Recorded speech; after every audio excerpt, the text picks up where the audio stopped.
We provide you the platform to turn your dreams into reality. Give wings to your aspirations with KR Mangalam University. Pakistan की आतंकी साजिशों को बेनकाब करने Bahrain पहुंचे AIMIM चीफ असदुद्दीन ओवैसी ने पड़ोसी देश को जमकर लताड़ा।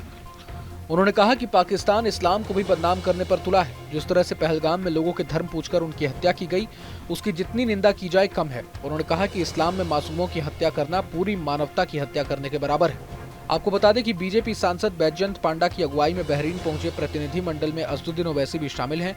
उन्होंने कहा कि पाकिस्तान एक नाकाम देश है। ओवैसी ने कहा कि आतंकियों ने जिस तरह से पहलगाम में मासूमों की जान ली है, वो कुरान के खिलाफ है। उन्होंने लोगों की हत्या के लिए मजहब का सहारा लिया है। इस्लाम आतंकवाद के खिलाफ है। उन्होंने कहा कि पहलगाम में नरसंहार करने वाले आतंकियों और सीरिया के ISIS में कोई अंतर नहीं है। ओवैसी ने कहा कि हमारी सरकार ने हमें यहाँ इसलिए भेजा है ताकि हम बता सकें कि कई साल से हम पड़ोसी देश द्वारा प्रायोजित आतंकवाद का सामना कर रहे हैं। दुर्भाग्य से हमें कई मासूम लोगों को खोना पड़ा है। इसके पीछे केवल पाकिस्तान का हाथ है। जब तक पाकिस्तान आतंकवाद की मदद करना बंद नहीं करता, तब तक शांति का कोई रास्ता नहीं निकल सकता। उन्होंने कहा कि हमारी सरकार लोगों की जान बचाने के लिए हर संभव प्रयास कर रही है।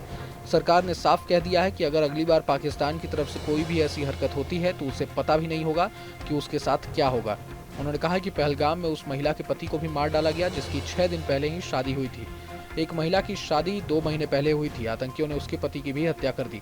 ओवैसी ने कहा कि हम किसी भी राजनीतिक दल से ताल्लुक रखते हों, लेकिन जहां मसला देश का है वहां हम सब एकजुट हैं। उन्होंने कहा कि मैं बहरीन की सरकार से अपील करता हूं कि पाकिस्तान को FATF की ग्रे लिस्ट में लाने में मदद करें, क्योंकि पाकिस्तान फंड का इस्तेमाल आतंकवाद के लिए कर रहा है। बता दें कि बीजेपी सांसद बैजयंत पांडा के साथ पहुंचे प्रतिनिधिमंडल में ओवैसी के अलावा निशिकांत दुबे, फानगनोन कोन्याक, रेखा शर्मा, सतनाम सिंह संधू, गुलाम नबी आजाद और हर्ष श्रृंगला शामिल हैं। ये प्रतिनिधिमंडल सऊदी अरब, कुवैत, बहरीन और अल्जीरिया का दौरा कर रहा है। सुनिए ओवैसी ने इस पूरे मसले को लेकर क्या कुछ कहा। People were killed. So now I think so there is unanimity in our country, irrespective of whatever political affiliations we belong to. Yes, we have our political differences, but when it comes to the integrity of our country, it is high time that the neighboring country understands, and I would hope and request that the Bahraini government would help us in bringing back Pakistan grey list of FATF, because this money has been used